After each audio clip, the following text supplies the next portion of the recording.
छत्रपती शिवाजी महाराज जिंदाबाद जिंदाबाद। जय जय जय जय जय जय भीम जय भीम जय भीम जय भीम। इस्तीफा दो इस्तीफा दो, धर्मेंद्र प्रधान इस्तीफा दो इस्तीफा दो, इस्तीफा देना होगा, इस्तीफा तुमको देना होगा देना होगा।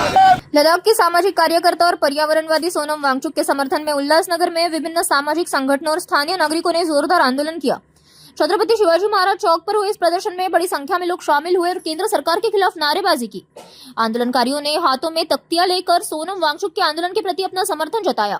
साथ ही छात्रों से जुड़े मुद्दों पर केंद्र सरकार को गंभीरता से ध्यान देने की मांग की गई। प्रदर्शनकारियों ने कथित नीट पेपर फुटी प्रकरण की नैतिक जिम्मेदारी स्वीकार करते हुए केंद्रीय शिक्षण मंत्री धर्मेंद्र प्रधान से तात्काल इस्तीफा की मांग भी उठाई। उनका कहना था कि लोकतांत्रिक तरीके से रखी जा रही मांगों को नजरअंदाज किया जा रहा है, जो गंभीर चिंता का विषय है। इस दौरान माहौल काफी गर्म रहा, लेकिन आंदोलन शांतिपूर्ण तरीके से जारी रहा।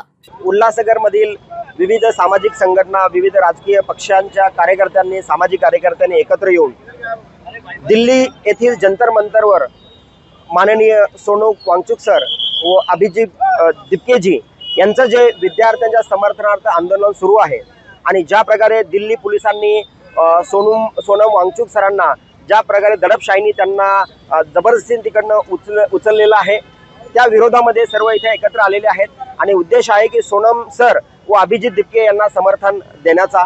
कारण असं आहे की हे आंदोलन कुठल्या राजकीय पक्षाचं नसून हे आंदोलन विद्यार्थ्याचं आहे। कारण पेपर लीक ही एक राष्ट्रीय समस्या झालेली आहे।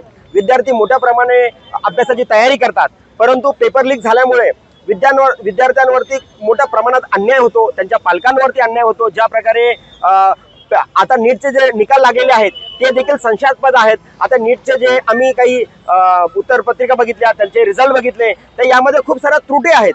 तर एकंदरीत ही व्यवस्था चुकीच्या पद्धतीने विद्यार्थ्यांचे प्रश्न हाताळत आहे आणि जर विद्यार्थी या विरुद्ध आंदोलन करत आहेत, मला असं वाटतं की सरकार म्हणून त्यांनी त्यांच्याशी बोलायला हवं, त्यांचा प्रश्न समजून घ्यायला हवा आणि यातून काहीतरी मार्ग काढायला हवा। परंतु खेदाची गोष्ट आहे की 22 दिवस होत आलेत, कोणीही त्यांच्याशी बोलायला गेलेलं नाहीये। या उलट हे आंदोलन दडपून टाकण्याचा प्रयत्न आहे। तर मला असं वाटतं की आम्ही सर्व विद्यार्थी चळवळीतून आलेलो आहोत, विद्यार्थ्यांची आमची नाळ जुडलेली आहे आणि कुठलाही पक्ष म्हणून नाही, तर एक विद्यार्थी म्हणून विद्यार्थ्यांची आम्ही त्यांच्या प्रश्नाशी सहमत आहोत। हा प्रश्न सुटला पाहिजे, याच उद्देशाने आज आम्ही सर्व इथे एकत्र आलेलो आहोत। 2014ला मोदी सरकार आल्यानंतर या देशातल्या नागरिकांना असं वाटलं होतं की आम्हाला अच्छे दिन येतील, कारण अच्छे दिन दाखवण्याचं स्वप्न दाखवून हे सरकार सत्तेवर आलं होतं।